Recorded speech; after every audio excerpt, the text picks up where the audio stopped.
right, this man needs no introduction, but I'm going to give him one anyway. Fremantle, you have a king, and his name's not Charlie. This is Azmatik. What's going on, man? Oh, that must be like. Cause saying that I've lost is just evidence that you have put your brain into a box and buried it.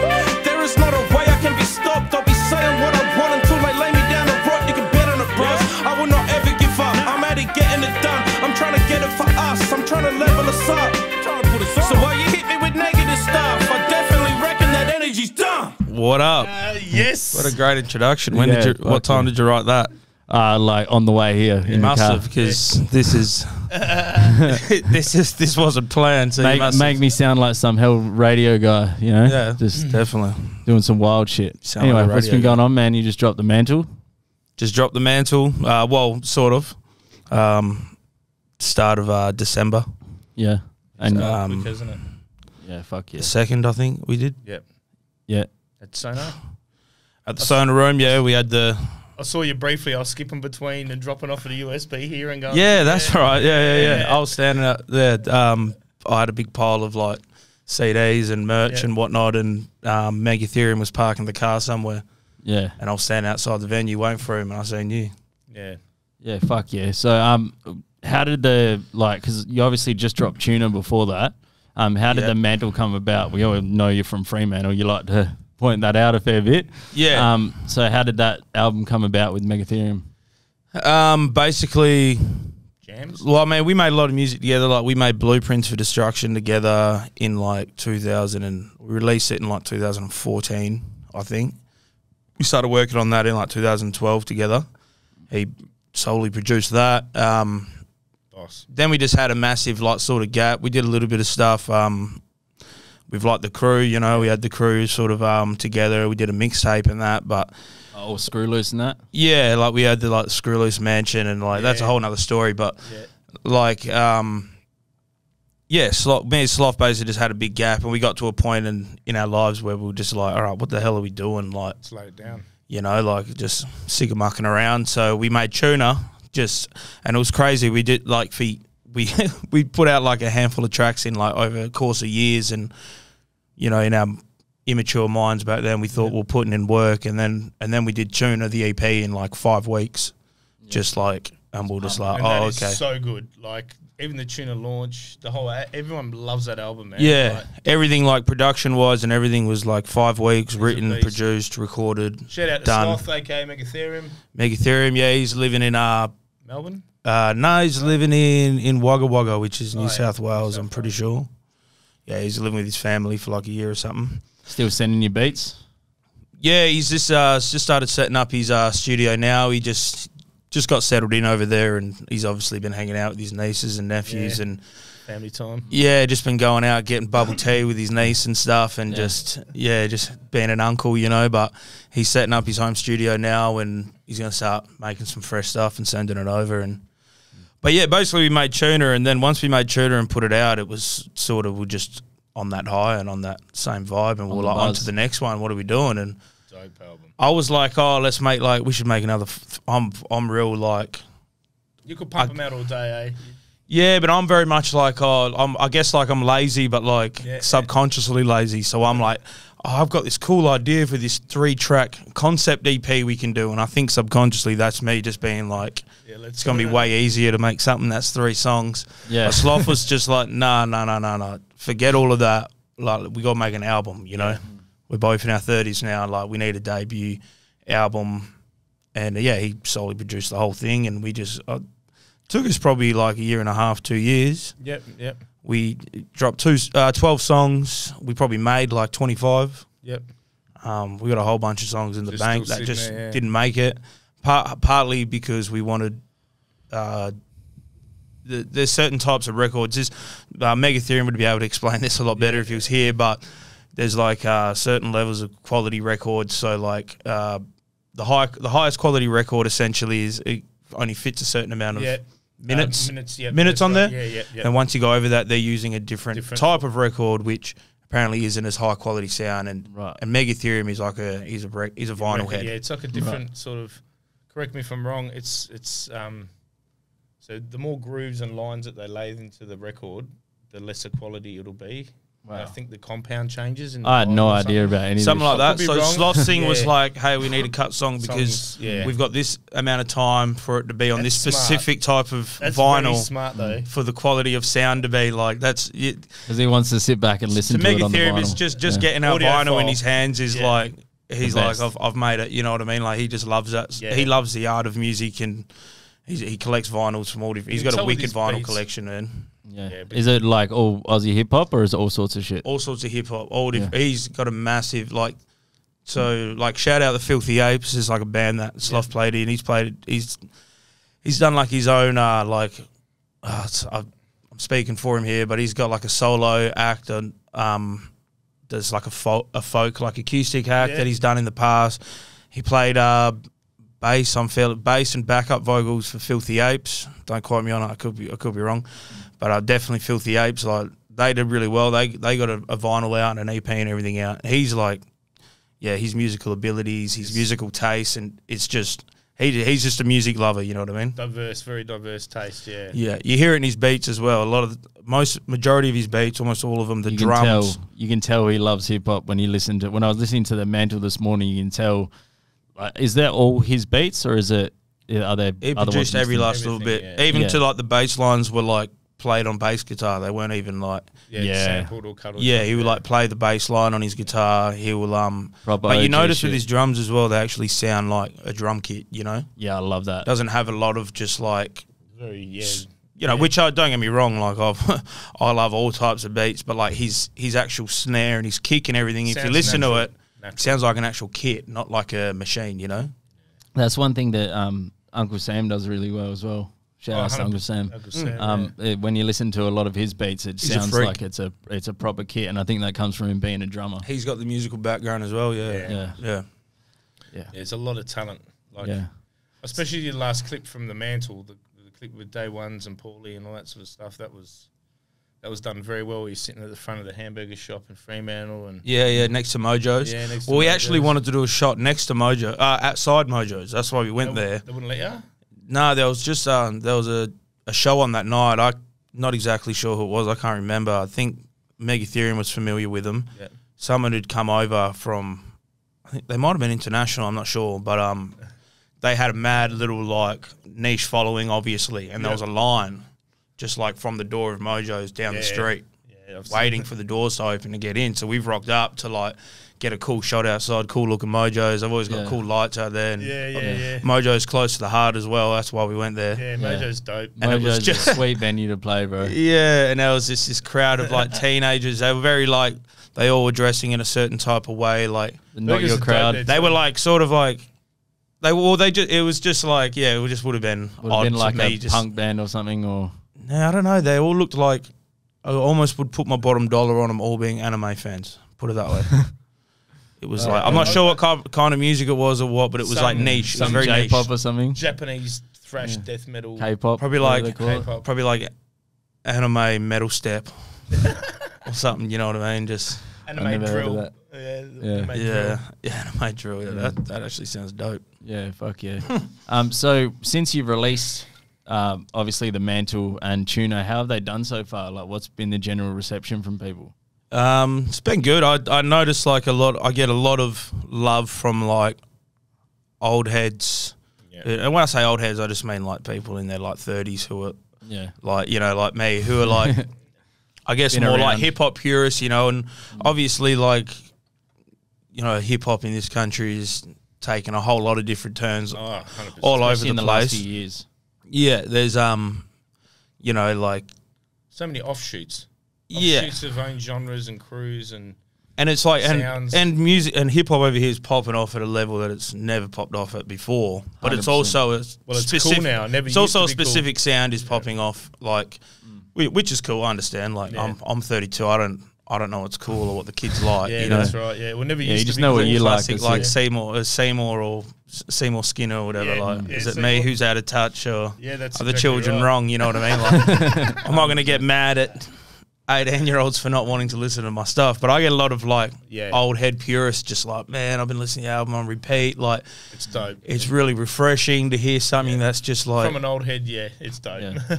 yeah, which is like cool. And it obviously is a lot of like streaming. I'm not really sure how like online sales are going. Like Sloths, like Just don't pay Megatherium attention sort of. to it, or Megatherium more like watches like the analytics of that, or he'll hit me up and be like, you know, we sold a vinyl or whatever. Like, Yeah, that's dope. Yeah. he set it all up online. Yeah. He's got all the logins. He's looking at it, and so he's the brains of the operation. oh, bro, big time, big time, bro. Yeah. He did the cover. Like, he got the old photo for the. This is like an old photo of Fremantle from like the early 1900s, or Looks sick too. It's dope, yeah. like, And then he put a little effect on it. Put the font on. He did all the cover.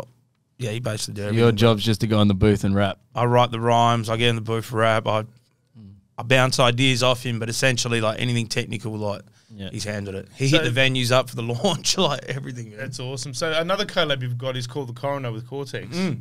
So how was the creative differences between working with Meg or Sloth? I know him as Sloth, but Megatherium. Yeah, I know. I jump between the two. Yeah, I know him as Sloth as well, but I say Megatherium just so more people know who I'm. Because otherwise they're going to be like, hang on. Mix up this Sloth in Melbourne. How many people talking about this Sloth guy? There's one person producing Did it, Sloth make the album, or did Megatherium make the album? How's like Cortex in his own right? He's just a boss, rapper, producer, filmmaker. Well, our Call the Coroner EP, I think he produced the first song on it, but other than that, he can produce, you know, his ass off. He's got beats coming out of his ears, but when we get together, it's very much just like find a beat and just start and just smack it. Like, he doesn't write his stuff. Like, a lot of people know this about him. A lot of people probably don't. Like, he'll come up with his first like bar or two, and lay it down, stand there. It can be very challenging making a song with him because you don't know what he's going to sound like. No, because you pick the beat and you go, sick, all right, we're doing this one, let's go. And then he just puts it on, and then the beat's going on and off because he's jumping on and recording.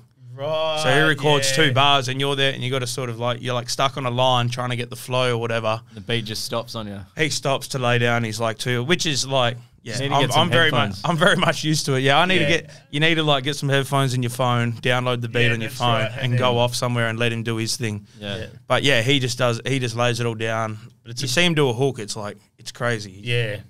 Stands in the corner of the room, just like, you know, just gelling it out in his head, and then with it, man. And the next minute he's just got a hook, and it just sounds like, it just sounds like top tier music. You're like, what the? Well, how did you pull that out? It's just do you find different creative processes bring out different lyricism or different parts of music? Or yeah, definitely working with different people as well. Like when me and Cortex, we're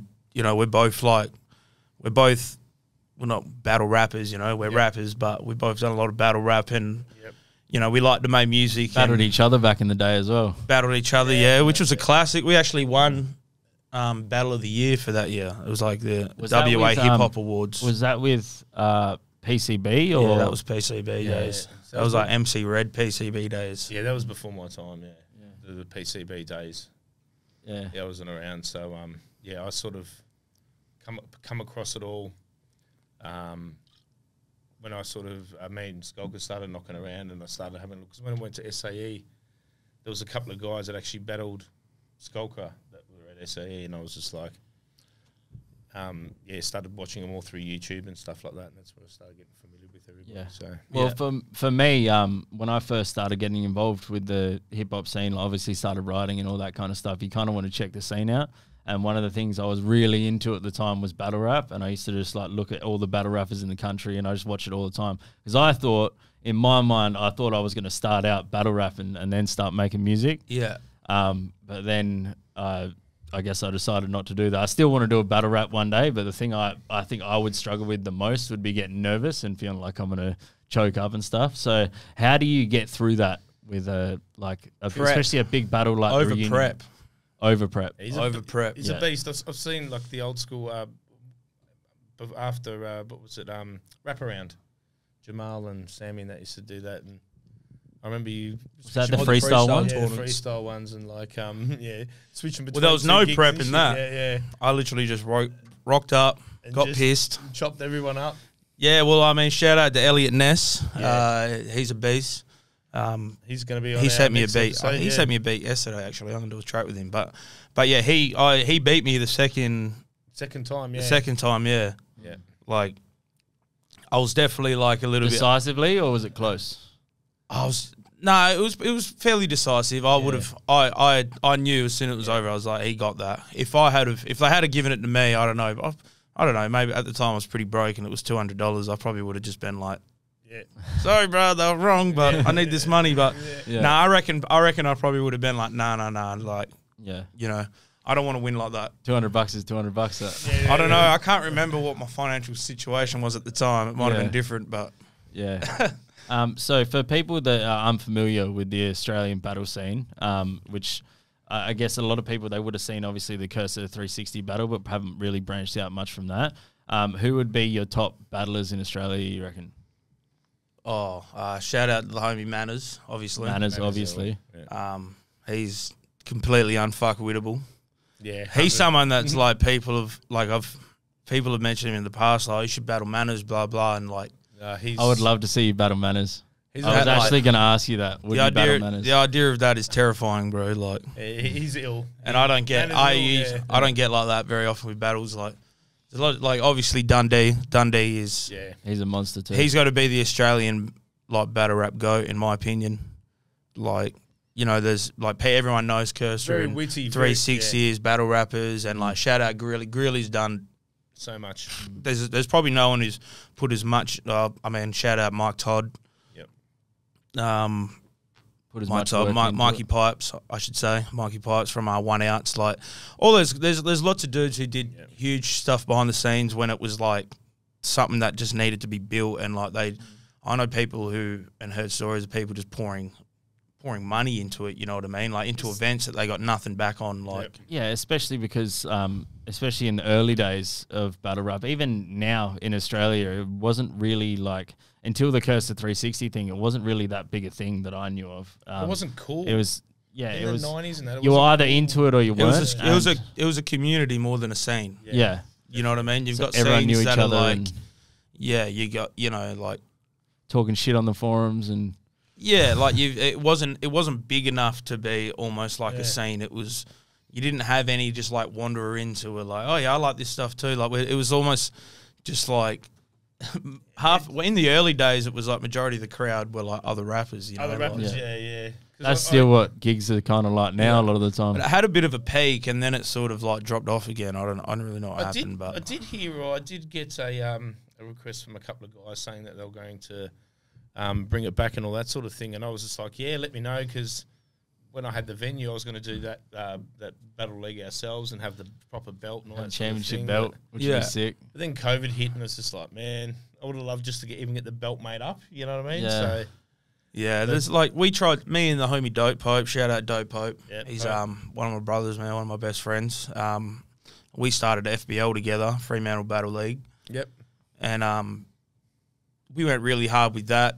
He was like the behind the scenes man, and I guess me being already, you know, having somewhat of a name in battle rap, especially in Perth.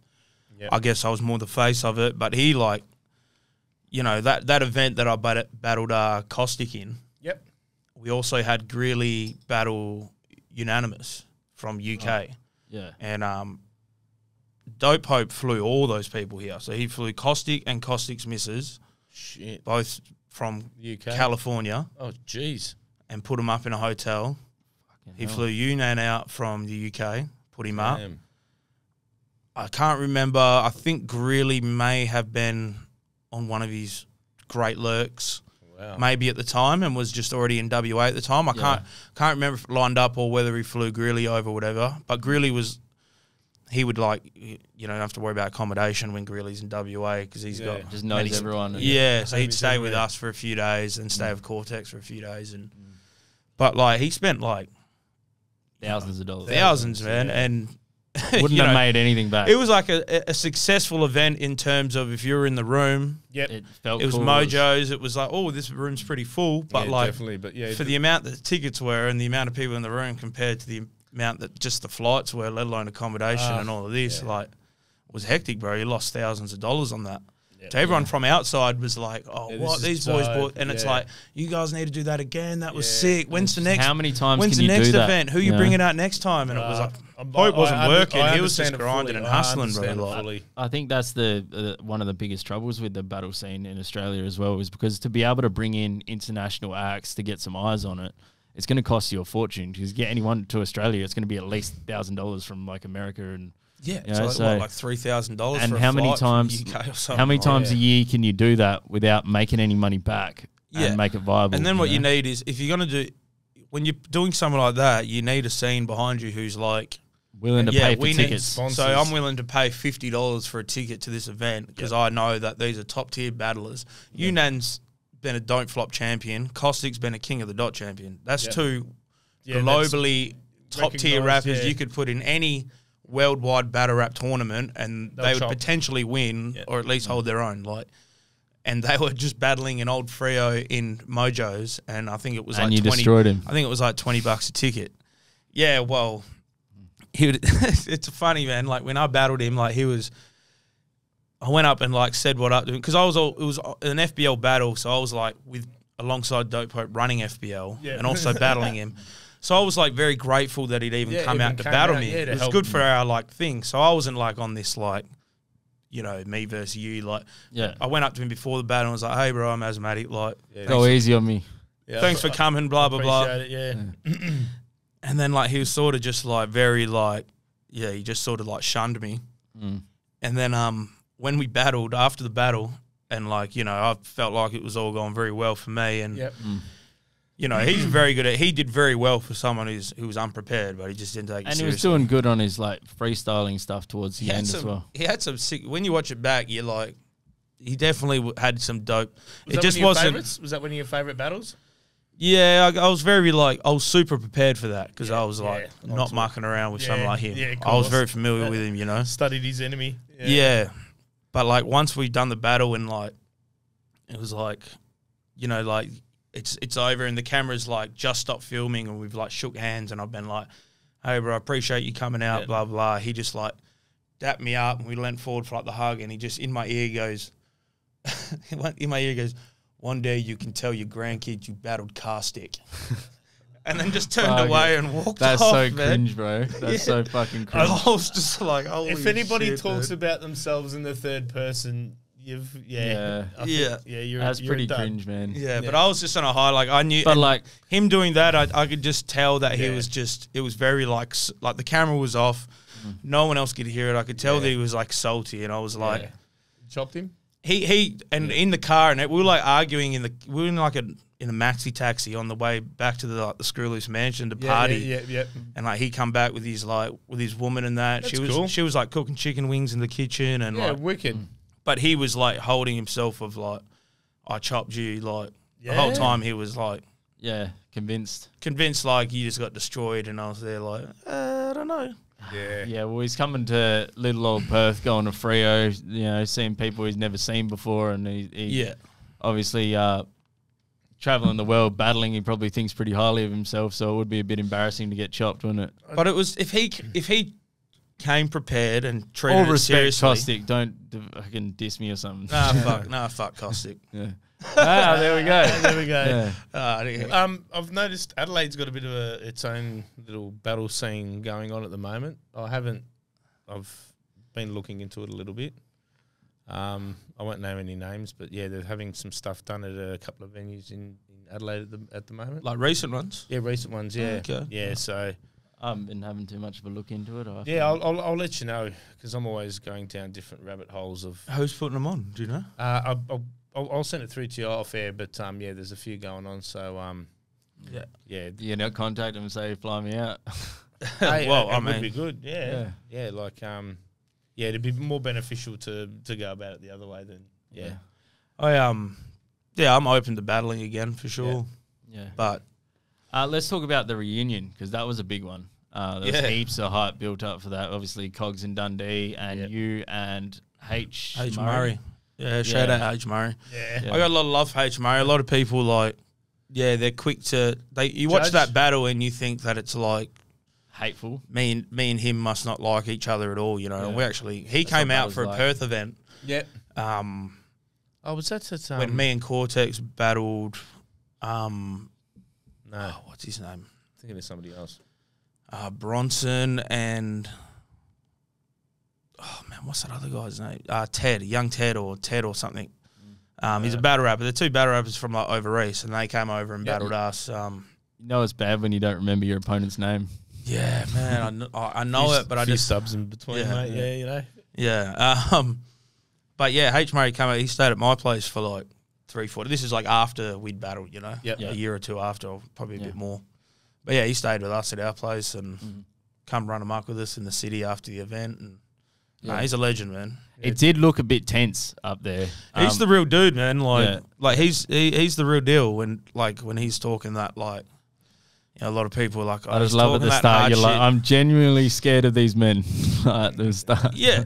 I wasn't about to act like that's right. Big tough guy. I'm not scared of yous. I'll take yous on. Like because they were staunching, bro. If I had to come down to mate, it, they'd flog me. Yeah, for sure. So, H Murray would flog me 1-on-1. Like, all his mates said they were staunching, bro. Like, they were, obviously they're backing up their boy, but we got mad respect for each other, and we were like we conversed a lot over Messenger, just 1-on-1 before the battle, and we also did a lot of shit talking on like on the Oz Battle Rap like discussion group, discussion group and stuff. We'd go at each other and we'd talk mad shit to each other, because we both understand the battle rap craft and the art of it, and we're both thick-skinned. And we know what it's about. Don't take it personally. And he knows, like, you know, we both know what, like, real problems are to have with someone. We know what battle rap is. You're not going to go into a battle rap and then get offended and want to fight someone over something someone says. You can't punch someone because they said they fucked your missus in a battle rap. You know what I mean? That's and you also know they didn't fuck you. Yeah, that's right.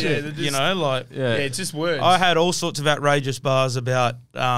H Murray and his missus, and we both live in different states. Like he lives in Melbourne, I live in Perth. And I'm talking about rolled up to his flats and that's right. They're not gonna you know, this all this outrageous personal stuff that's obviously false. Like, and we both just had a laugh. Like, that's all what battle rap's about. It's just, you know, having a bit of fun with it. You know, competing. It's like trying to get under each other's skin. But a lot of battle rappers will say stuff that they're gonna do, and you know, like you got a lot of violent bars and this and that. There's very few that say it and you're like, he will actually do that if it comes down to it. And like H Murray is one of those real dudes where if he's saying it, there's part of him that'll do it too. But not that I ever thought he wanted to do that. I understand it, but I respect it coming from him because it's coming from somewhat of a real place. And whereas if somebody who's like obviously never lived any kind of street life and they're going like, I'm going to stab you. If H Murray was telling me he's going to stab me in a battle, I'm probably going to laugh a little bit, you know. Whereas H Murray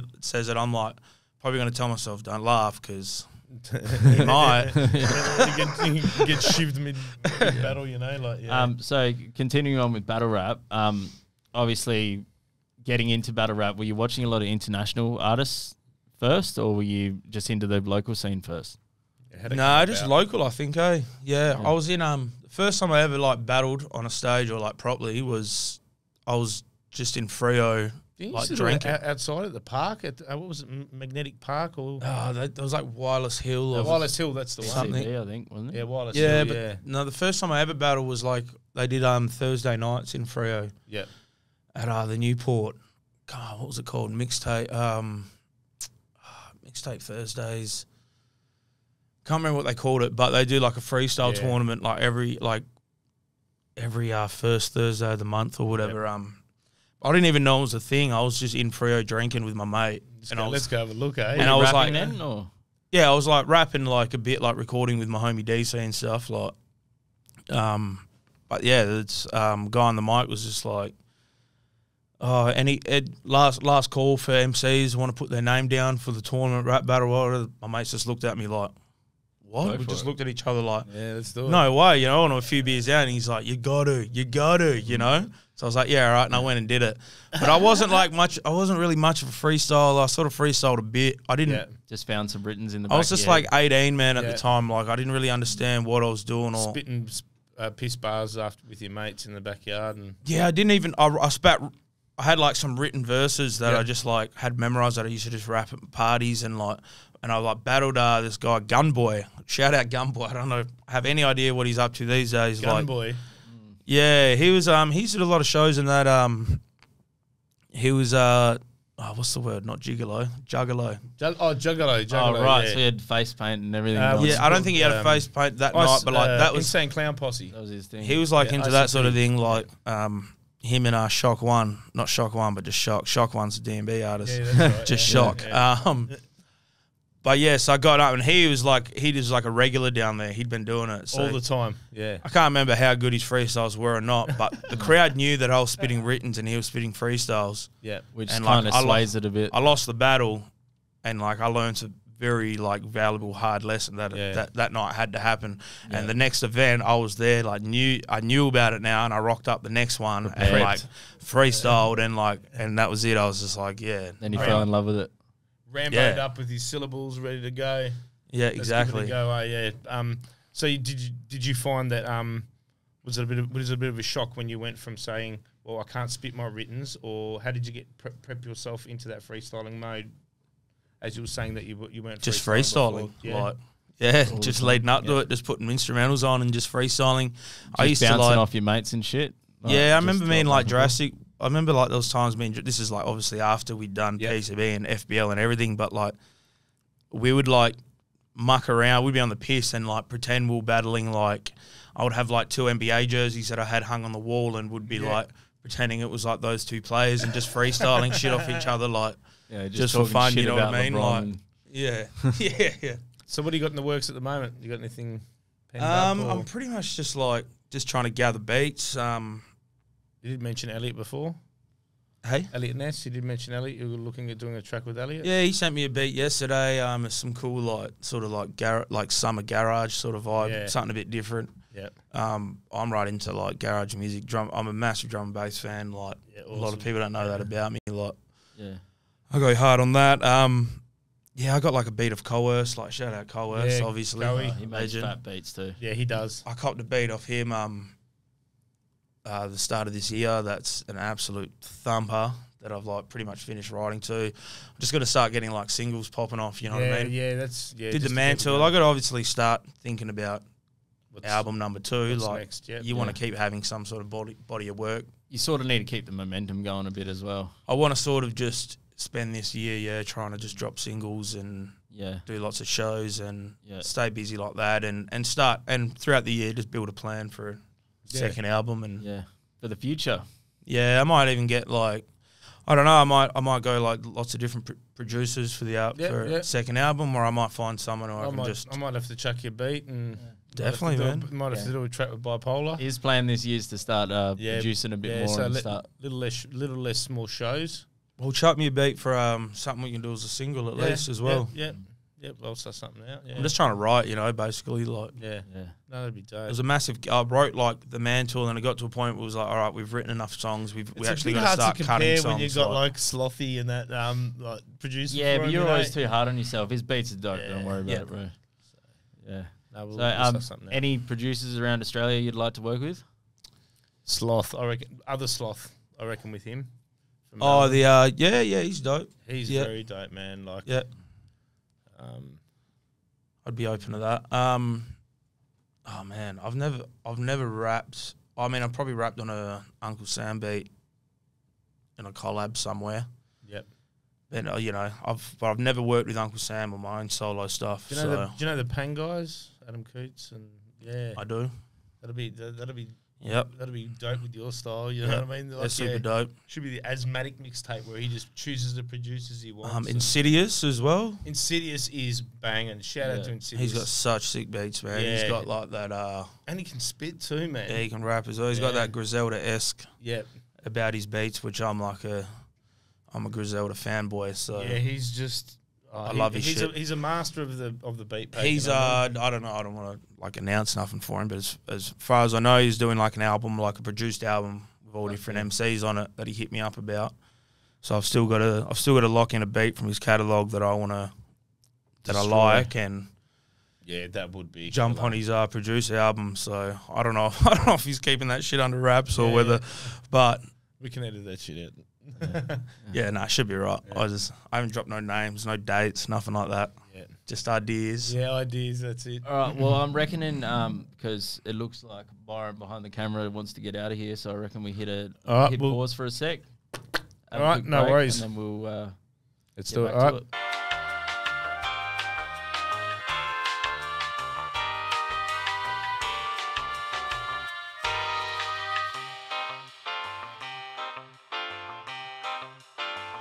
Yeah, and we're back. We're back. For the main event of the evening.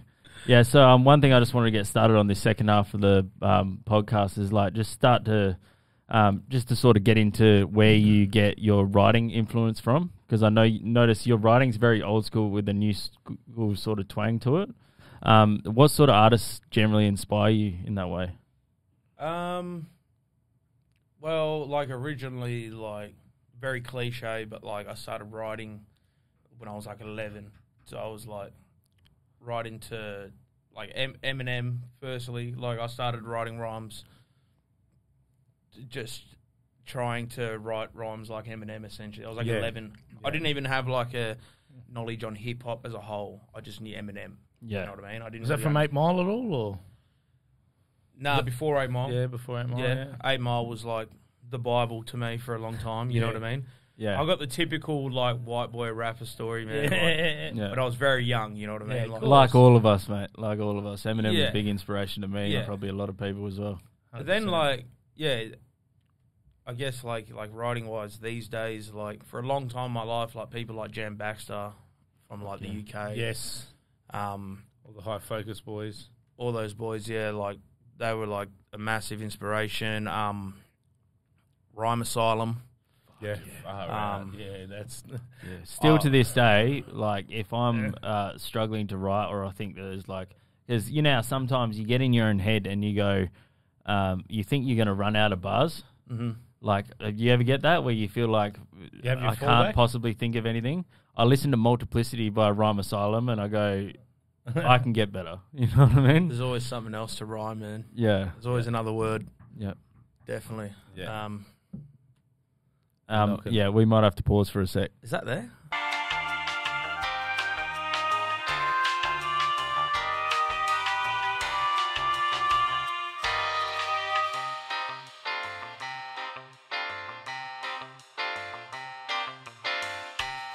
Yeah, so now that we're back after that rude interruption by Byron Elliot, shout out Byron. Who even is that guy, man? Yeah. I don't even know. I never heard of him, bro. Yeah. Yeah. He asked me for change outside. Yeah. I'm just joking. Half a Shout out, dough. Byron. Yeah. He'll be editing this too, so maybe you edit that bit He's out. going to edit that. You better not.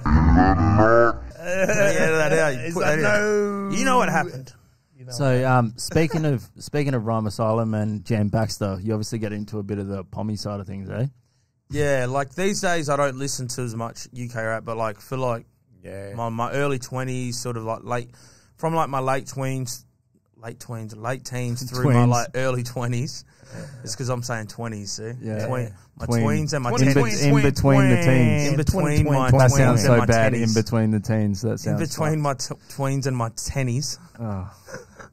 Tennies. Oh, we're so professional. Yeah. That's the idea. Yeah, but it was just like they just had it. I guess there was like, I don't know. Most people who are into hip hop I knew were into like a lot of American hip hop. Yeah, which is cool. But like in like the sort of like early to like late 2000s and stuff, like it just I know there was a lot of like dope US MCs like out there, but it wasn't reaching me in the sense. Obviously, I didn't know where to look, so a lot of stuff that I was hearing just wasn't.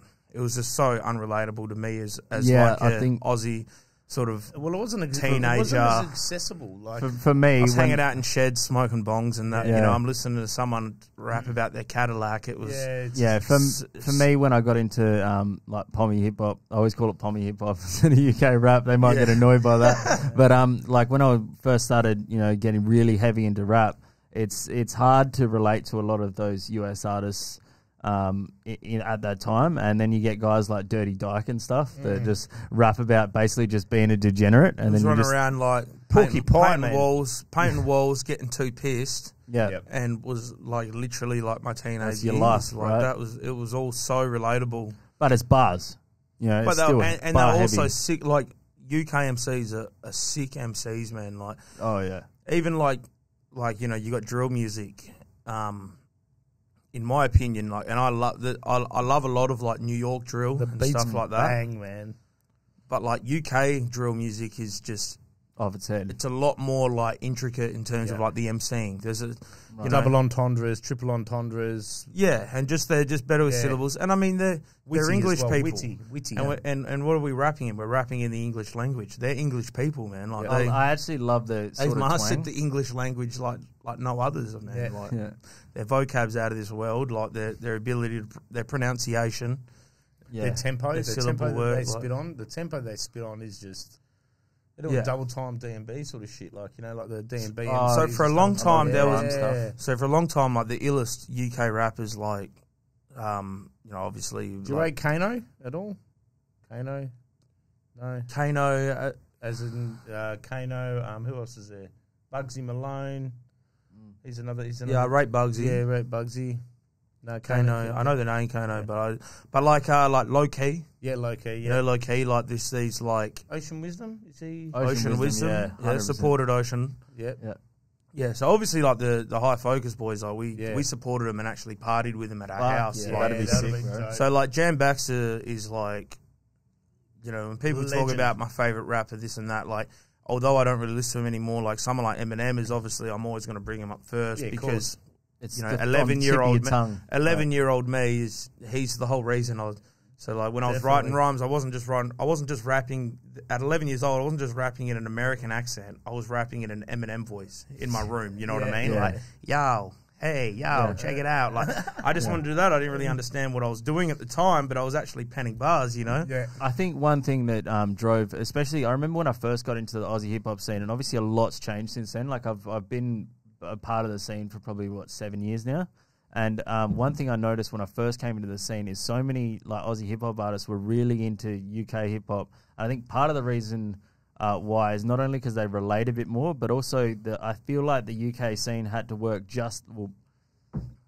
they had to work really hard to get international, same as we do in Australia. Yep. Like because Yeah. you know other countries and stuff were all listening to the American stuff, and so when you get like High Focus and all that kind of stuff popping off, people in Australia were like, fuck yeah, root for the little guy, you know what I mean? The general human being, they hear the word hip hop, they think America. Yeah, 100%. That's And where it it started. It's a birth of hip-hop. naturally and 50th and year rightfully this as year, well. 50th year this year, shout out, fucking 50th year of hip hop this year. Wow. 2023, yeah. Yeah, and it's not stopping anytime soon, I guarantee that. Nah, I love the number fact one that- most listened to genre on the planet and has been for I'm not sure exactly how many years, but Long fucking time. yeah, we didn't get the title last year. It's definitely Yeah. Yeah, 100%. And it's good to see that finally, I feel like on the world stage, Australian hip hop is starting to get a bit of respect.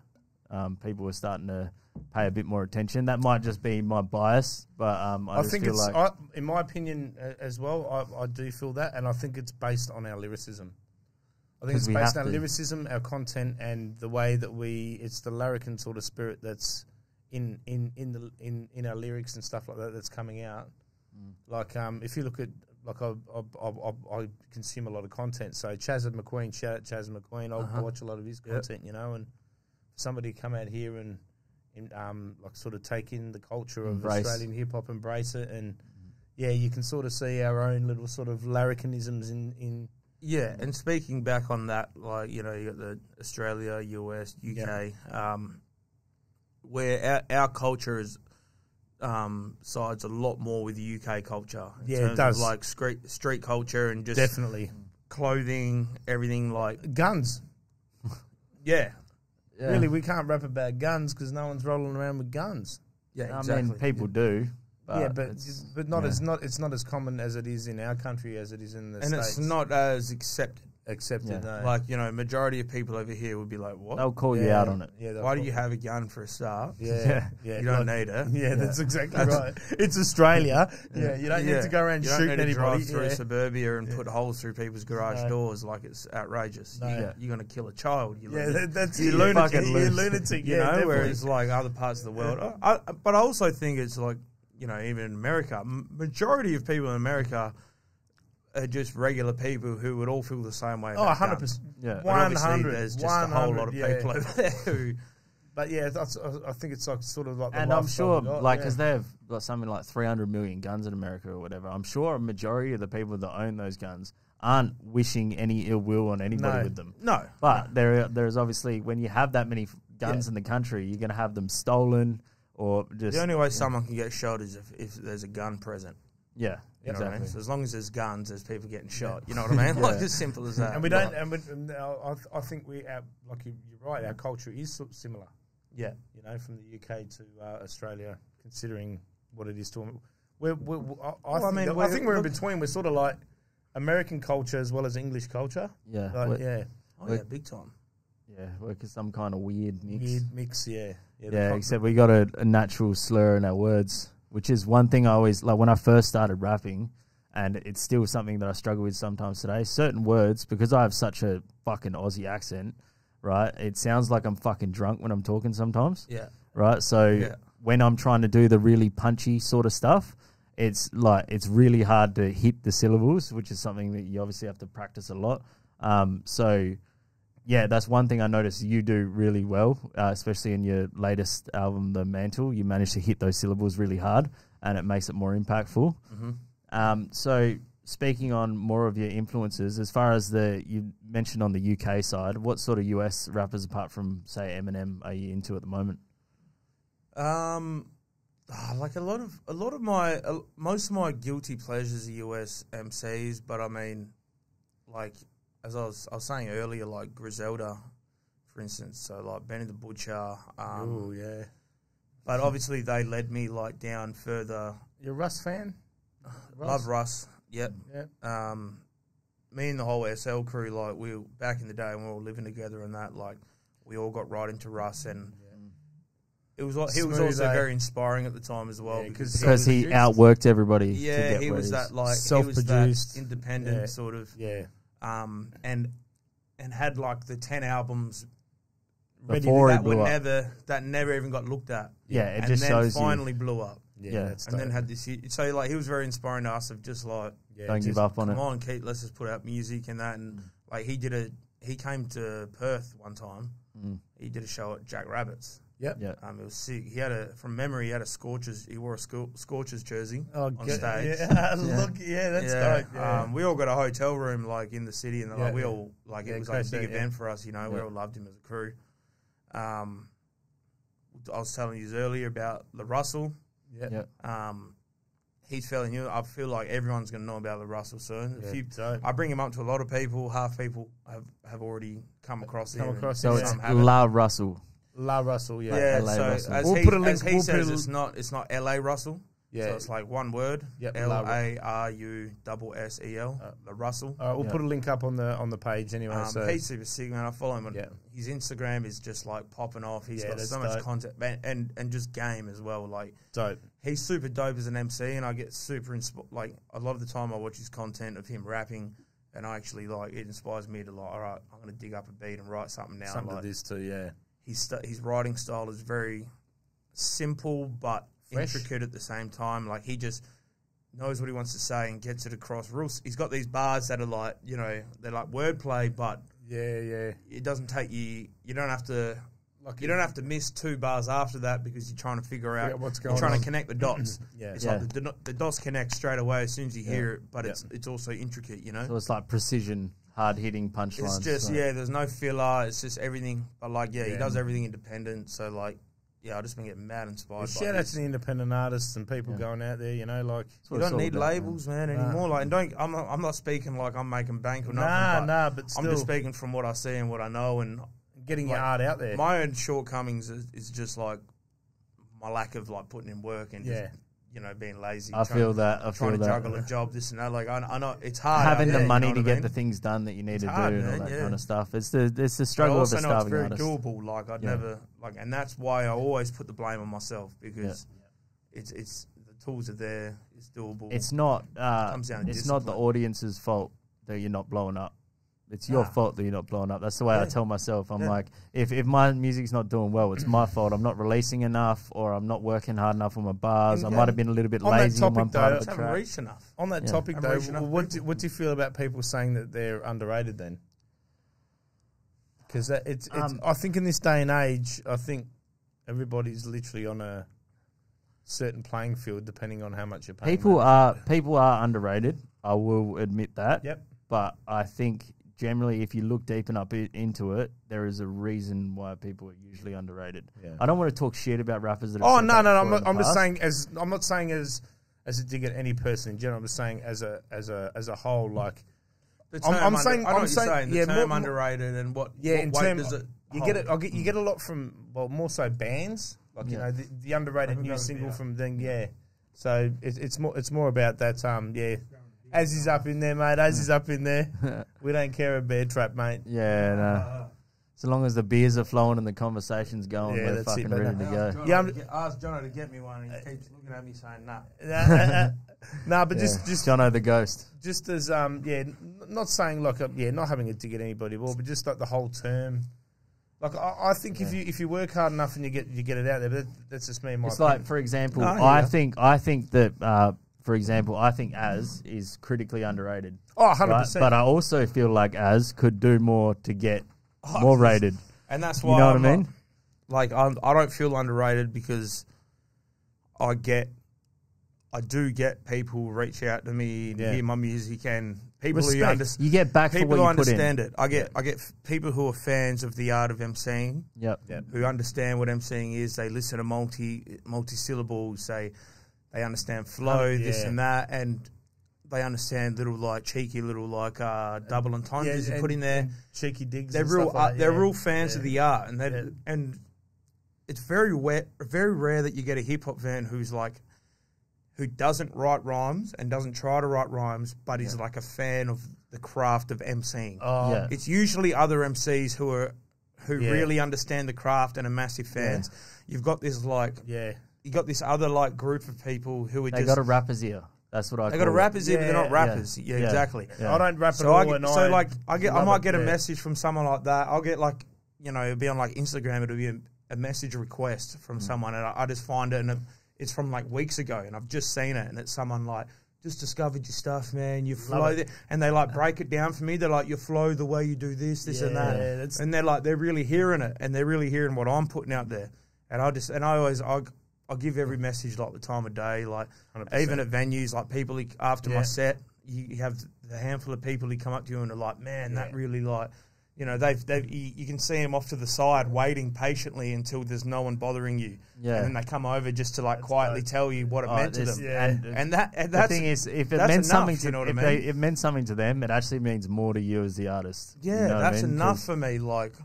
Obviously, I'm going to keep grinding, and I want to be able to pay the bills and the rent off music, and I want to get to a point and more than just music. I want to create a brand with my art, and and just create something that I can. The Mantle, Guzzle Gang, all that kind of stuff. Day Ones, Day Ones is obviously something that me and Megatherium started halfway through the process of doing the album, which is what is it? Is it meant to be your own sort of label, or is it? It's essentially a label, but also it's more than that. So it's a label as well as other things. So it's going to be a clothing line. It's just a heading essentially. Yeah, it's your thing. It's a company. It's a company.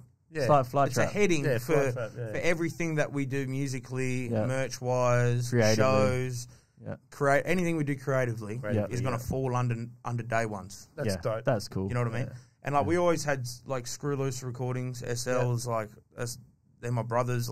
It got started in 2007. Shout out to the boys: DC, Pope, Dope Pope, Drastic, Culture, DB Gunner, DJ Rexit, myself and Megatherium. We're all brothers. We're all family. You know what I mean? I gotta love Rexit. That was the time we all lived. Rexit is the don, mate. Rexit is a king. He still DJs for me to this day. Shout out Rexit, by the way. Shout out Rexit. Definitely. Shout out the whole crew. Now, we were going to wrap it up real soon, but I've just realised we've got so much more to talk about.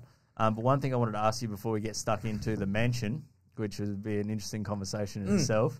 One thing I wanted to ask you is, you know, when you first start out rapping, you have all these different challenges, like how to get gigs, all that kind of stuff.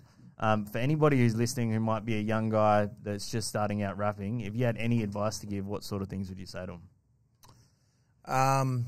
All right, so you're starting off rapping. Let's say you've got nothing. You don't have a studio available. It depends how you want to take it. If it, you know, obviously doing live shows, you need to reach out to promoters. You need to reach out to other MCs and say, "Hey, I'm shows." Going to shows is huge, obviously. Yeah, huge, any local show that's popping off, you go there, get in the front row, show love, go up to people, introduce yourself, say, hey, don't go straight up and say, hey, I'm MC so-and-so and I've got a new song out, you should check it out. And bombard them with tracks. And then the worst is when they start playing it on your phone and hold it in your ear while you're just trying to sit there and have a beer. Yeah, while the DJ's pumping 808s. It's just like, mate, just add me on Facebook. If you're promoting it, I might see it, you know? But, like, terms for getting gigs and that, like, it's hard. Obviously, like, you're starting out, you want to do your first show. It's not something you usually headline, you know what I mean? Like, you've just got to reach out to people and network. Like, that's the only way to do it, the way I see it. It is a networking thing, and I came into sort of the Perth scene in a sense of being a fan. Yeah. And, like, studying and being a fan and getting to that sort of music. And so you're networking naturally? Because I'm networking naturally because I just love going out. And, like, when I first met you, I was a fan. How you going, mate? Like, love your shit, you know? Like, and then I'm thinking, well, there's certain other people that I'm starting to meet and network with that don't have the opportunity to sort of perform in a sense themselves, you know? So, yeah. That's... And, I mean, putting on your own, like, if you want to put on your own headline show, like, I don't think that you need to start off supporting other local rappers. Like, I feel like that's, like, obviously, if you really get involved in the scene, like, there's no rules to, like, all right, you need to come and, you need to go and support Drop Bear at least before you, or you need to support Azmatik or OMAC or someone before you get... There's no real... Big wide world, There's no real, like... pecking order in that sense. Start your own market today. One thing I will say to add to that, though, is if you do go do a headline show and you get guys like me or Az or all that kind of stuff, one thing I cannot stress enough, and this is one thing I struggled with when I first started doing shows. And he's about to preach right now, I'm telling you. Seriously, you need to do rehearsal. You need to make sure that your shit is tight. If you're going to be doing a headline show and your friends and family are coming out to pay to watch you... Rap on your own beat. Don't rap over your own lyrics. Yeah, that's one thing. But just make sure you do rehearsal, because when you start fumbling like that doing a headline show, it kind of... It's one step forward, two steps back. Because what happens is people will pay the tickets to come out and see you because they want to support you because they're your friend. Yeah. But then you go, hey, I'm doing another show, and they'll be like... Oh, yeah, I'm busy this time, you know? But if you put on the best show... Like you're sort of faking it, you're pretending. Yeah, they don't see you as an actual rapper. You put yourself forward as, I've got my headline show, this is me, I'm a headline sort of artist. Yeah, there you go. I'm a big deal in somewhat of a sense. Yeah. Yet I don't have the performance and the skills to back it up. Yeah, which is all it takes is more rehearsals. Whenever you, like, especially when you're first starting, if you think you've done enough rehearsals, just do one more. Practice. Yeah. I remember you did a show recently at a little bit like a month or two ago at Jack Rabbit's. You messaged me and said, "Oh, thanks for coming." I bailed fairly early. I don't think it was Jack Rabbit's. I think it was not Jack. Sorry.